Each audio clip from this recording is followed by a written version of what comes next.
Pwede po magtanong, saan po yung sakay ng bus sa Manila?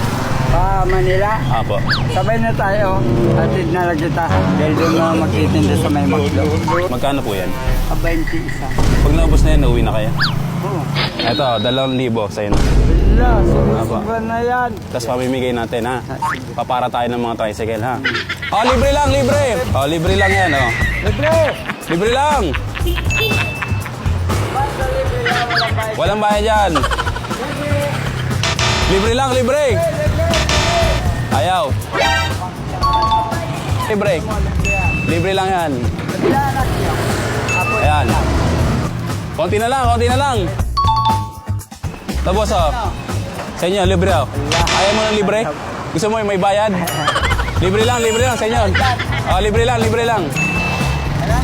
Okay na? Uwi na tayo. So, tayo.